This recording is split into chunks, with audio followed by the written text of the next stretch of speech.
Hi, and welcome to Carrier Wrap. This week, we talk about takeaways from JD Power's first survey of business customer satisfaction with their wireless service. And in our second half, we break down the challenges that disaster recovery has posed for wireless operators this fall. All of that after this.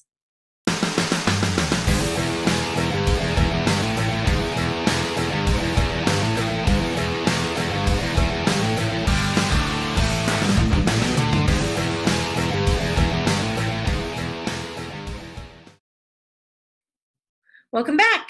I'm Kelly Hill, editor for Test and Measurement with RCR Wireless News. First up this episode, we have Peter Cunningham of JD Power, who's going to walk us through some of the high points from the company's 2017 U.S. Business Wireless Satisfaction Survey. The enterprise space is an important one for wireless carriers, and T-Mobile US in particular has talked about the effort that it's putting into increasing its market share in enterprise. And that seems to be reflected in the survey results. So let's go to that interview. This is Kelly Hill, technology reporter for RCR Wireless News. I'm here today with Peter Cunningham, who is Technology, Media, and Telecom Practice Lead with JD Power. And we are going to be discussing the results from their most recent 2017 U.S. Business Wireless Satisfaction Survey. How are you, Peter?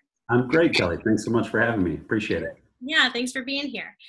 So people are probably familiar with the customer satisfaction survey that you guys do in the non-enterprise space.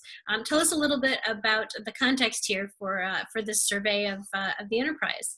Yeah, I'd love to, Kelly. So as you mentioned, JD Power for many years has been doing several surveys in the telecom space, both on the wireline and the wireless side. The one, to your point, that most people are probably most familiar with is our consumer wireless study, which we've been doing for many years. And we frankly were looking at that study and we realized we were probably remiss not to also be doing a business wireless study. And so what you've seen us put out here recently is really our inaugural business wireless study, leveraging many of the best practices that we have from a research perspective, both as it relates to telecom studies at JD Power and then JD Power more as a whole. And so what we wanted to look at really were the satisfaction from a business wireless customer's perspective on what I'll call more kind of traditional wireless services, that be it voice, text, data, mobile broadband, those types of things. It doesn't explore as deeply things like wholesale or emerging IoT types of things and some of the other spaces, if you will, the business that the carriers are getting into as it relates to business wireless services. It looks more at corporate liable, individual liable services as it relates to kind of core cellular services. What it does do, Kelly, is it breaks down businesses or segments the results into three distinct areas. We look at very small businesses, so businesses that have anywhere from frankly 1 to 19 employees, small to medium businesses that have from 20 to 499 employees, and then what we call large enterprises, which have anywhere from 500 to above or greater, if you will, employees. And it breaks it down similar to our consumer wireless survey in that it looks at 4 or 5 core areas. It looks at performance and reliability of products. It looks at customer service. It looks at cost of service, as we call it. It looks at offerings and promotions, and then just really the overall satisfaction. We had been doing a similar study in the B2B wireline space, so things like internet and VoIP and products like that. And frankly, we realized that getting into the B2B wireless space was something we needed to do with, frankly, it becoming more and more competitive. And then lastly, on the methodology, we surveyed about 3,000 businesses. So we feel like it's a pretty good sample size in terms of the overall method used. Okay, well then give us some of the key takeaways. It sounds like T-Mobile did pretty well here. Yeah. So in terms of just the carriers and I should mention the 4. We looked at really the 4 main carriers, if you will: T-Mobile, Sprint, Verizon, and AT&T. And yeah, absolutely. As you saw in the release that we put out, T-Mobile in all 3 of those segments, the very small business, the SMB, and the large enterprise, T-Mobile actually scored first in all of those. So as you probably know, they have a relatively small market share, at least as it compares to AT&T and Verizon in this space. But they're really, over the last few years, have been putting a concerted effort into really kind of attacking this space. And what we found is, the one area of the study that they didn't sort of over-index or overperform in is performance and reliability. So the network quality, performance and reliability of products, they were pretty consistent with the other competition, but really in all of the other categories, they performed extremely well, ranking really in first place, whether it's the cost of the service, offerings and promotions. We also look at account representation, how well they feel represented from account and service representatives. They scored extremely well. So T-Mobile did, like I said, scored first in all three of the segments. As it relates more, a couple of kind of general insights I would give you. First and foremost, one thing that we found is that, and not surprisingly, maybe business customers with unlimited service plans are much more satisfied and happy than customers who have caps on their service. Now, that's probably not surprising in and of itself, but one thing that I think is unique and interesting to that is, as it relates to our specific category of cost of service, which looks really just at how much am I paying, how fair do I think the price is, customers with unlimited plans, even though they're paying more on a recurring monthly basis, they're more satisfied even in that category, right? So even though they're paying more dollars, if you will, on a monthly basis, they're more satisfied if they have this unlimited plan than if they have a capped plan. Another key finding we had was dedicated account representation, I'll call it. So customers who have a dedicated account representative that they can call or contact if they have an issue or a question or a problem, if they have dedicated representation, they're much more satisfied. And what you see then is that it's one of the primary reasons that, in our study at least, that very small businesses had a lower satisfaction than large enterprises. Large enterprises, the vast majority of those have dedicated account representatives. They're not calling into generic 800 numbers and things like that. And they tend to be a much more satisfied customer base than folks that, if you go kind of lower down the stack, if you will, in terms of size of the enterprise. The last thing I would point out, and this is something kind of when you contrast or compare this business wireless study to our consumer wireless study, if you think of an overall pie of sort of what is most important, the weighting of what is most important to a customer, is network quality the most important thing? Is the price they're paying most important? Is customer service most important? The one big delta that we saw between the consumer experience and satisfaction levels and then business experience is that businesses hold customer service in a much higher regard. Or the importance of customer service is much greater for businesses than it is for consumers in the wireless space. In the consumer study that we do, based on all of our regression modeling and analysis that we do, customer service ranks, if you will, or weights at only 4% of the overall customer satisfaction level. So you think things like network quality weighting pretty heavily, cost of service, et cetera. In the consumer study, customer service is 4%. In the business study, it was 21%. So customer service ranks second, if you will, in importance, only behind performance and reliability of the product. Interesting. So T-Mobile did very well. How did the other carriers come out? It was kind of a mixed bag, frankly. So, depending on which segment we're talking about, the next ranking entities, if you will, kind of fit into different slots. And so I would say that, the other three, if you will, ranked pretty closely to each other. Again, it varied a little bit by which segment we're talking about. I do think, obviously, you have, as I mentioned, Verizon and AT&T, as it's well known, have kind of the more significant market share.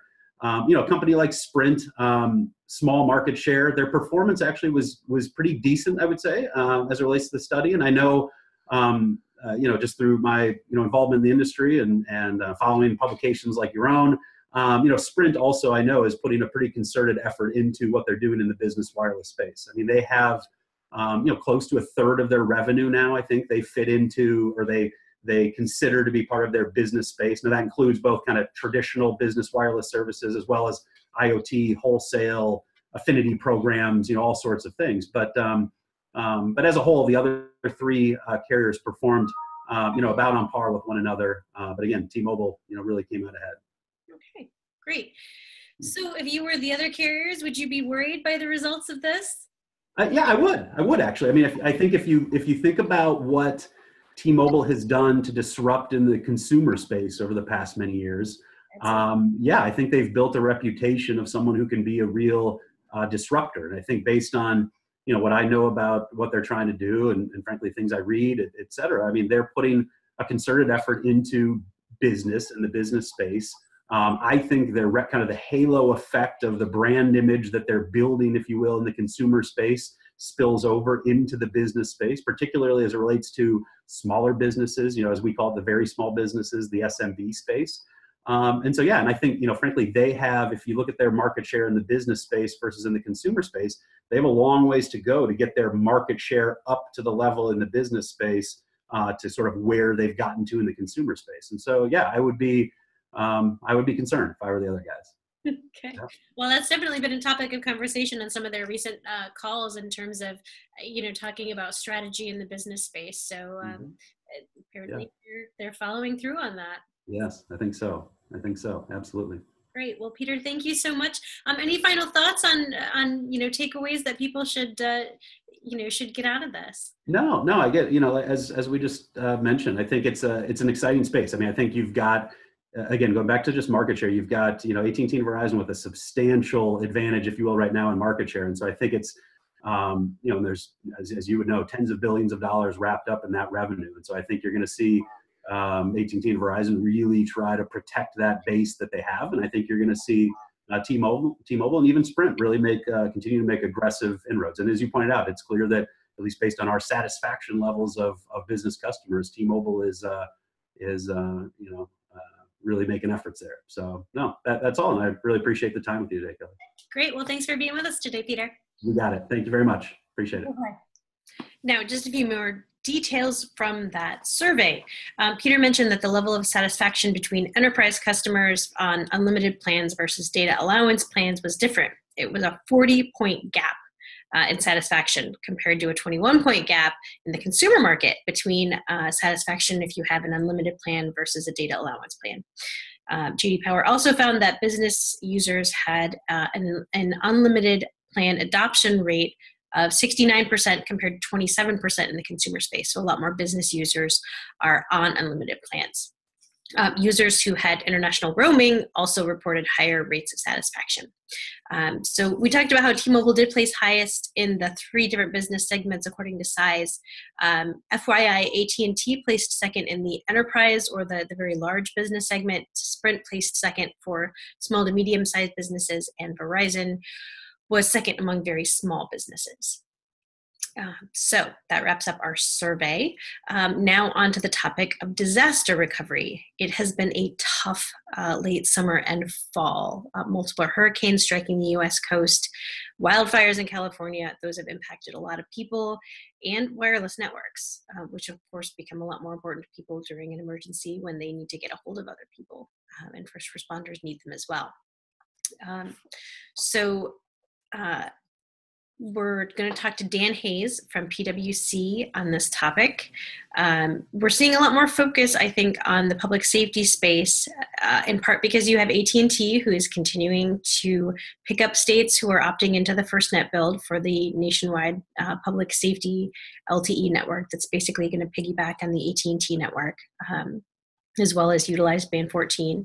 And you have Verizon wanting to protect its position as a market leader in providing public safety with cellular service. So we're going to talk a little bit about some of the challenges that disaster recovery has posed for carriers this season, and just talk to Dan about some of his perspective on that topic. So let's take a look. This is Kelly Hill, editor of Test and Measurement with RCR Wireless News, and I'm joined today by Dan Hayes of PwC. How are you doing, Dan? I'm great, Kelly. Thanks so much for having me. Good. Nice to have you back. So we are going to be talking disaster recovery. It has been one heck of a fall season this year. We had Hurricane Harvey in Houston, hit Houston really hard. We had Irma hitting Florida. We also had, obviously we had Puerto Rico get hit as well, and that was Maria. Gosh, I'm losing track of all the different names from. Yeah, and we had the U.S. Virgin Islands. Many people forget about that have been very wiped out. We've had wildfires in California. It really has been an amazing last few months. Yes, it has. So AT&T acknowledged that it had a small but noticeable impact in its most recent quarter. I think it was 2 cents or around there. And so let's talk about, what, but at the same time, yes, we've had costs, but I think especially in the case of Houston, you saw some pretty amazing numbers in terms of what was able to stay up. I saw one picture of a woman who was, I mean, she was in water up to her chest, and she was on her phone, and it was working. So let's talk a little bit about how you think systems have evolved and how we're doing in terms of resilience. Sure, yeah, and resilience is a great word for this subject. Over the past 10 years, I would say that the U.S. wireless industry has come a tremendous way in being prepared for disasters, whether they're natural or man-made. If you look back 10 years ago, most sites didn't have generators for backup power. There was a lot of susceptibility to storms when it came to things like backhaul. And a lot of the carriers really didn't have the plans in place or the tools or systems to enable a really strong disaster recovery capability. We've come a long way since then, and quite frankly, it was the school of hard knocks that brought a lot of the carriers along with us. Most of them now you see fairly, solid, disaster planning, emergency response teams. Many of them have, colts or cows, right? Cells on wheels, cells on light trucks, often connected by satellite that they can bring in to provide at least some augmented capacity and coverage in the event of a significant disaster.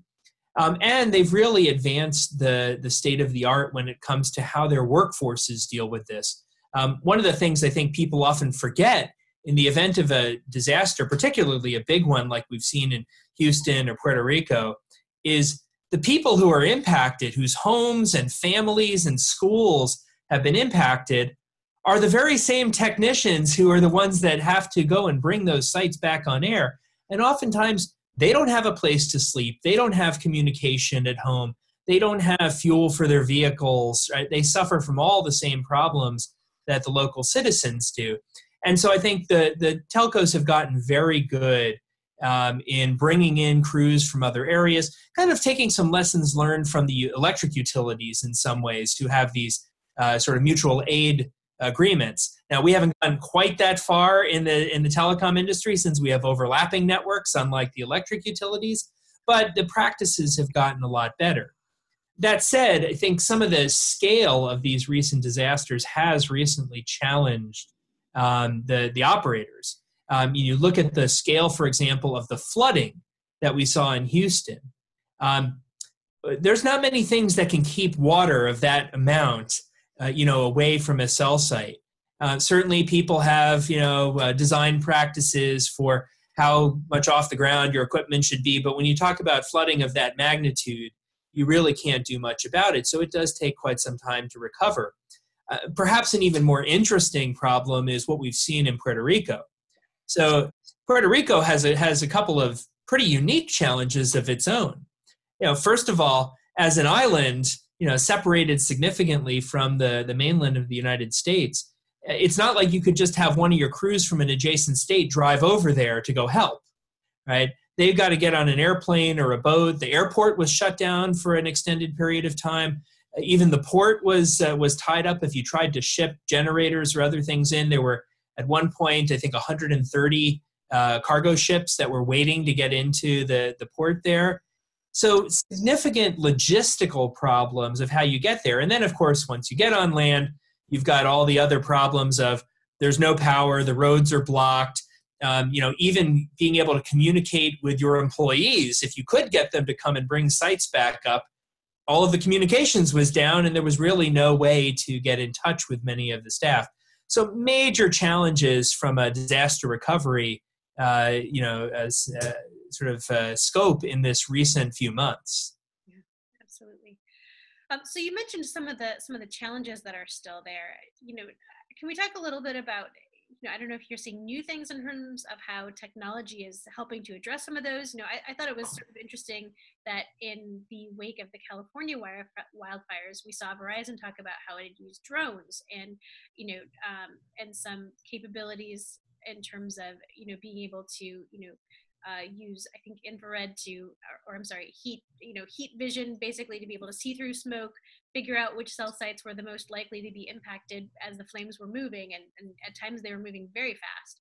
to be able to sort of adjust, the network capacity in surrounding sectors, in the hopes of minimizing impacts. So, that was one that I thought was pretty interesting.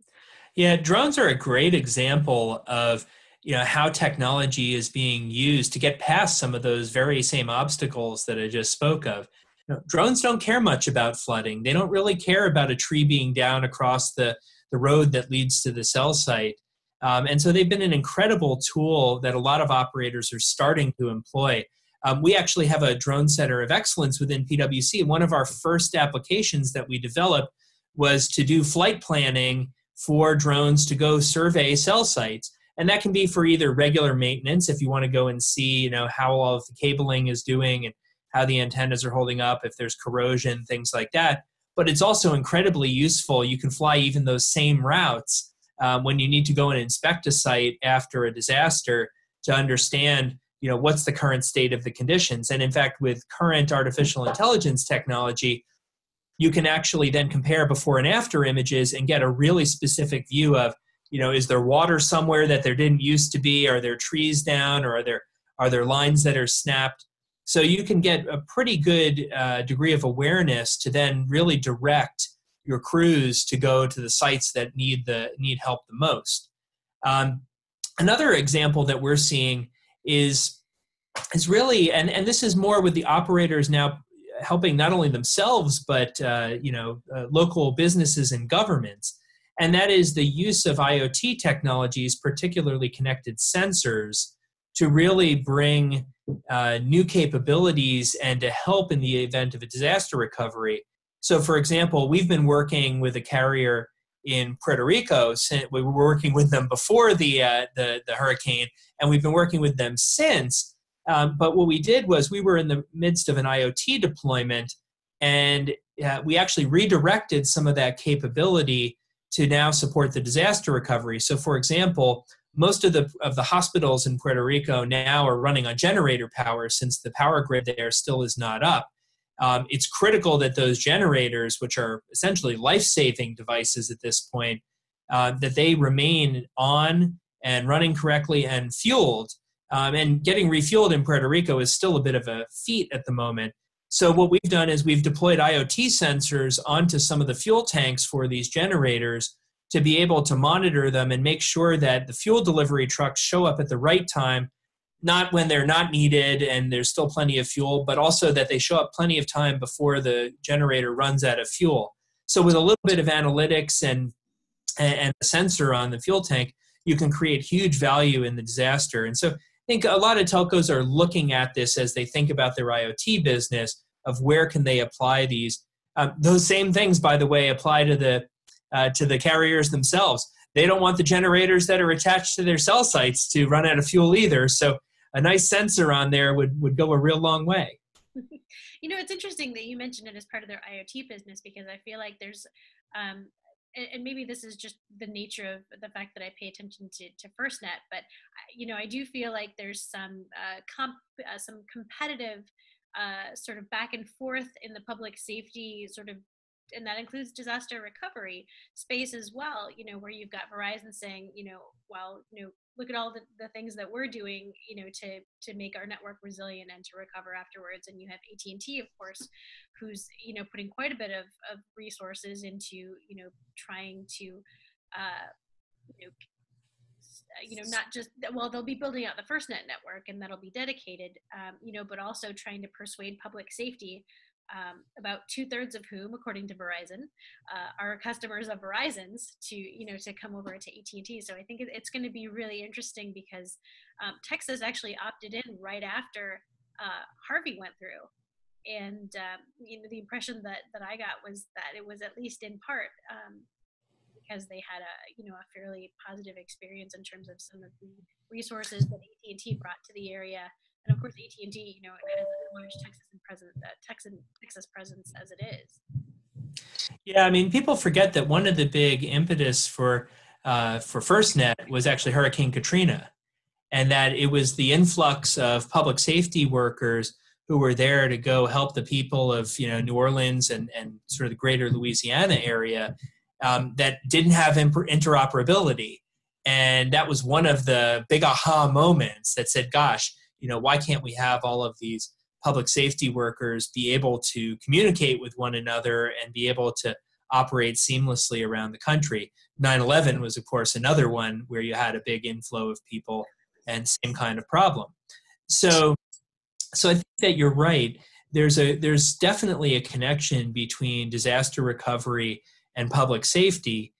You want those public safety workers to be able to utilize things. In fact, I can tell you, I can't get into a lot of details.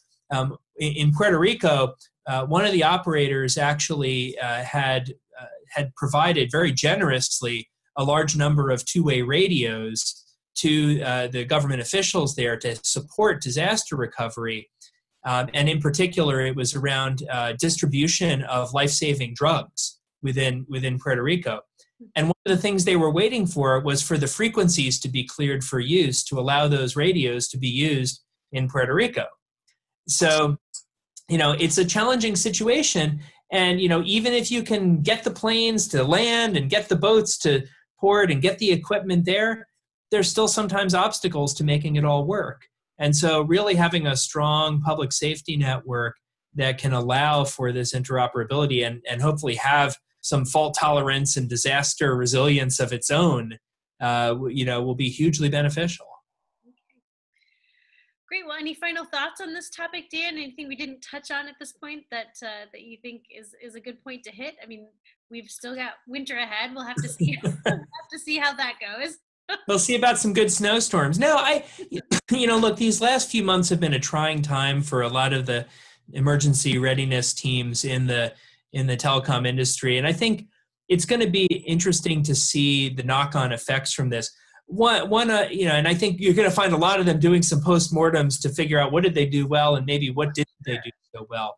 One thing I'll share, though, just in closing is the FCC, I think, has already tipped its hat a little bit at some interest in this topic.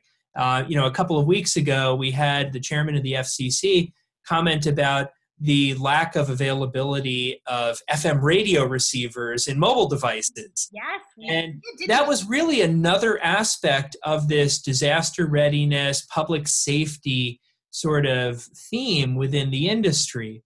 And, I can tell you it's certainly drawn some attention from various interest groups within the industry, not to mention the vendors and the carriers themselves. But we've already been hearing from people, hey, look, we should be thinking ahead, not just to the current capabilities, but think about some of the changes going on in the broadcast industry. We've made a partial transition to digital radio that also allows for some data transmission. ATSC 3.0 is on the docket at the FCC for television broadcast standards. And one of the important parts of ATSC 3.0 is it enables mobile reception for broadcast TV. Yes. That's going to be something that's viewed as, well, wait a second, if we want to have communication with the public, should we be enabling ATSC 3.0 and other capabilities that will be, in the public interest? Now, that's just if people can get their phones recharged and they need the power grid to be on for that, but that's a whole nother story for another day. Yes, no, definitely. Power, fuel, and phones. That's right. And clean water. So, all right. Well, thanks so much, Dan. It was good to talk with you, and thanks for your perspective on this. So that wraps up this episode. Thanks for joining me. If you have any thoughts or suggestions, you can email me at khill, KHILL, @rcrwireless.com, and we'll see you next time. Thank you.